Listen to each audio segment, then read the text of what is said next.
What's going on, everybody? Mark Green here from diabetesdietguide.com, bringing you free information about how to manage your diabetes and live healthy lives. If you haven't done so already, head over to the blog diabetesdietguide.com, where we got a bunch of free information about optimizing your diabetes control and much more. If you need an extra helping hand, we have inexpensive programs that give you lifetime membership, lays it all out for you step by step. Or if you need an extra helping hand, we do have consultancy services that work with you on a one-to-one basis. But anyway, enough of the intros. What I want to talk to you about is why diets do not work long term. And the motivation for this video came from a conversation I was having with a patient just last week. And essentially, she had previously lost a bunch of weight, around 5 stone, following a Slimming World diet, but she had put it all back on with interest as the years ebbed away and went by, which is a common thing for many people. They call it the yo-yo, and the reason it happened is because she said she felt like she was depriving herself. Now, we spoke a lot about this and we were trying to find a happy middle ground. Obviously, I was talking about exercise as well, but she didn't feel like she had enough time, which kind of left us at a bit of an impasse because she was unwilling to change her diet and she wasn't willing to get more active, but yet somehow wanted to lose weight. Now, obviously, there needs to be a little give and take. I know I'm a dietitian, but I'm not a miracle worker. So we can only act within the physical and physiological and biological realms that we are confined to. So I just wanted to highlight an example for this because it got me thinking, really, why do people really struggle with diets? Why is the long-term success really bad? Why do people feel like they're depriving themselves? And how is there anything we can do about it? And this is exactly what I'm going to show you today about how you can literally have your cake and eat it and continue to lose weight. So let's jump right in. Okay, so to highlight this point, let's look at 2 people. So we might have person 1, very inventive name, and person 2.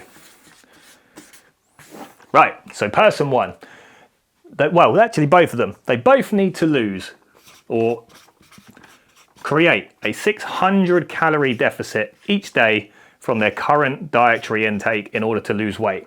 That's an arbitrary number. I've just picked it out of thin air. They might need more, they might need less. It is also consistent with the NICE guidelines that 600 calories is enough to induce sustained weight loss over a period of time. But doesn't matter, we're just picking a number.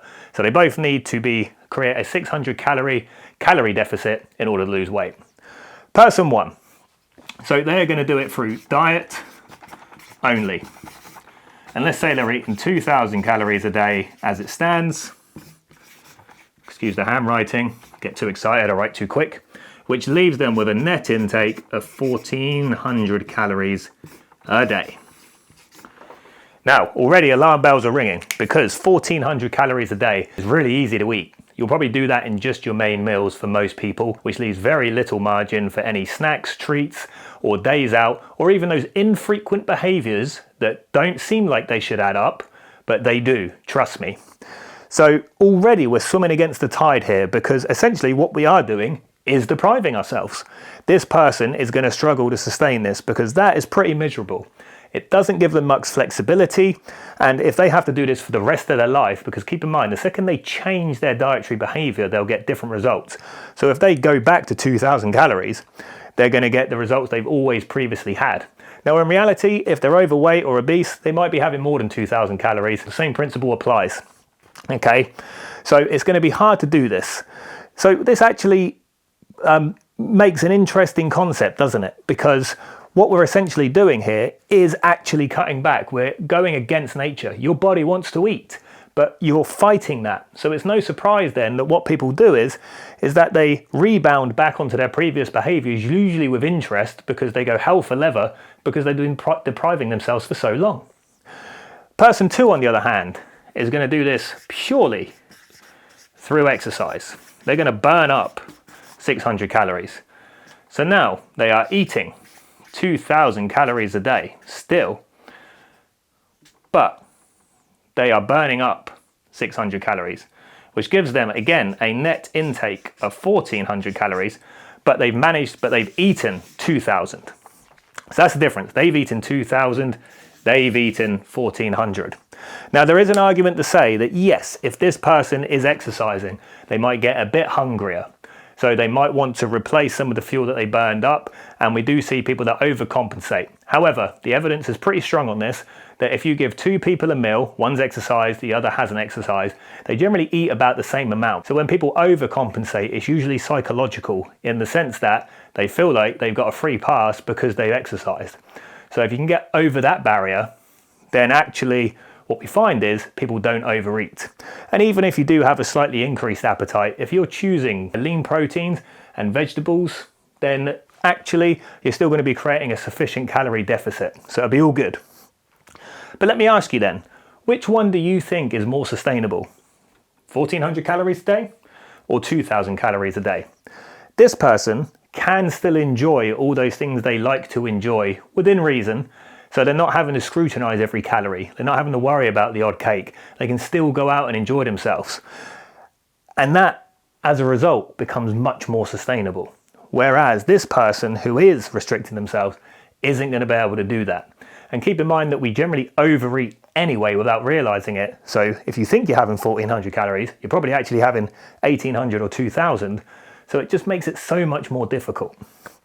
Now, the other thing with this diet culture, and this is why I don't like it, because it is restrictive, is for two reasons. So there are some people that can sustain a diet. They are the exception to the rule. They can live on 1400 calories a day and they get by just fine. But they are the far and few between. Most people can't. Now, the other end of the spectrum is the people that have gone so far the other way, so they fall into like the super obese category, say, or somewhere around there, that they manage to shift a significant amount of weight, but it still leaves them in the obesity category. Now, this isn't a slight at them by any means, because yeah, they've done fantastically well, but compared to where we actually want people, they're still well above where they should be, say. So their risk factors compared to someone that's in the normal weight and healthy and fit category is still massively increased, but it's nowhere near as much as what it was. So they've done well, but actually relatively, they're still at risk. So we're almost like a victim of our own downfall by going so far the other way that any movement back down the scale is seen as success. Whereas really what we should be trying to aim for is actually getting back to this place as close to as a healthy BMI, and I know BMI has its flaws, or as fit and healthy as possible, rather than settling for, you know, the 1 stone or 2 stone weight loss when actually you're carrying an extra 12 stone, if you see what I mean. Or for people that don't work in stone, there's 14 pounds to a stone, or about 6 point something kilos, 6.3 say, off the top of my head. So hopefully you get my idea. So really, this person is going to be much more likely to sustain their lifestyle change. Their diet's more interesting, they got all the added benefits of exercise, compared to this person who is constantly swimming against the tide and trying to fight nature, which basically drives them to eat. And we are surrounded by a lot of tasty food, so it's very hard to resist it. Trust me, because I indulge in it all the time.